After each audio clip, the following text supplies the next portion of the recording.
పొత్తు ఉండదు. జనసేన చాలా ఆగ్రహంతో ఉన్నారు, పోటీ చేయాలని, వాళ్ళ నాయకుడు ముఖ్యమంత్రిగా ఉండాలని కోరుకుంటున్నారు అని టీడీపీ అవమానిస్తుంది, ఇట్లాంటి కథలు వండి వారుస్తున్నారు అక్కడ.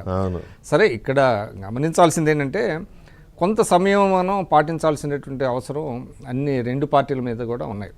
ఎందుకంటే ఒక లక్ష్యం కోసం పనిచేస్తున్నప్పుడు పొత్తులు అనే చోట ఇబ్బందులు ఉంటాయి.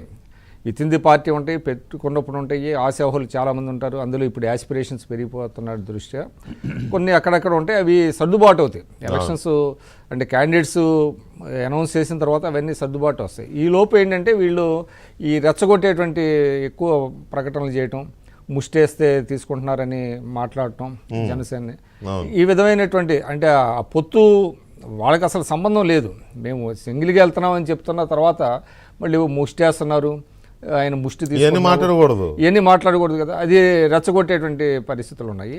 సో ఈ నేపథ్యంలో ఇక రెండు పార్టీలు కూడా కలిసి కూర్చొని మాట్లాడుకొని అదే వాళ్ళ గురించి అసలు పెద్దగా పట్టించుకోవాల్సిన అవసరం లేదండి. విత్ ఇన్ ది పార్టీలో ఏం జరుగుతుంది అనేటువంటిది ఏదో ఎక్కడైనా అసంతృప్తులు ఉంటే దాన్ని చల్లార్చుకోవడంలో ఈ రెండు పార్టీలు దృష్టి పెట్టాల్సిన అవసరం ఉంది.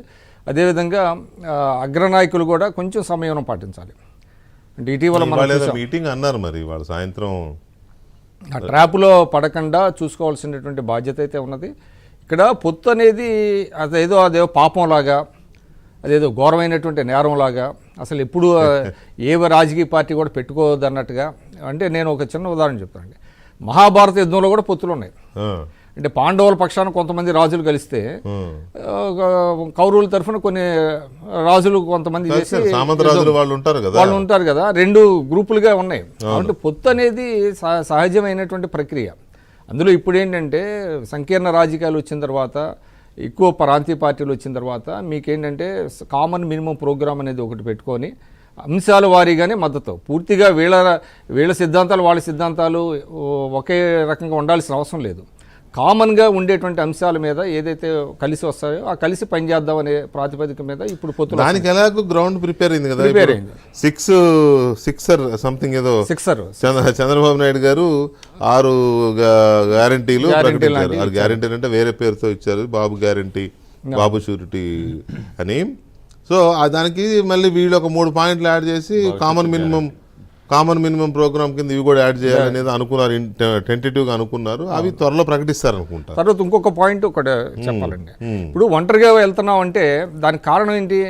మనం భారతదేశ రాజకీయాల్లో చూసినట్లయితే అట్లీస్ట్ కమ్యూనిస్టులతో అయినా సఖ్యతగా ఉండేటువంటి పార్టీలు కొన్ని ఉన్నాయి. అంటే బీజేపీతో వ్యతిరేకత ఉంటే కమ్యూనిస్టులతో కలిసి పనిచేసే లౌకిక ప్రాతిపదిక మీద ఉండేటువంటి పరిస్థితి ఉంది. అసలు వీళ్ళు టచ్ మీ నాట్ అన్నట్టుగా ఒక్క ఆల్ పార్టీ మీటింగ్ కూడా ఒక్క ఇష్యూ మీద కూడా పెట్టకుండా అసలు ఏ పార్టీ కూడా మాకు అవసరం లేదు. బీజేపీతో బాగానే ఉన్నారు మొన్నటి వరకు, కాకపోతే ఇప్పుడు ఏంటి అనేది క్లారిటీ లేదు. కానీ లోపాయికారిగా అది కూడా ఇప్పుడు కూడా ఉందని అంటారు చాలా మంది. అక్కడ కేంద్ర స్థాయిలో జాతీయ స్థాయిలో ఉంది తప్ప రాష్ట్ర స్థాయిలో లేదు కదా.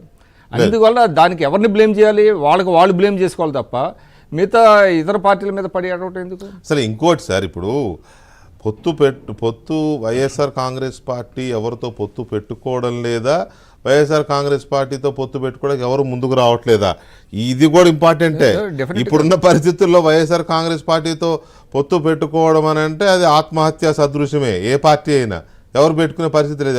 కాంగ్రెస్ పెట్టుకుంటుందా? కమ్యూనిస్ట్ పార్టీలు పెట్టుకుంటాయా? బీజేపీ పెట్టుకుంటుందా?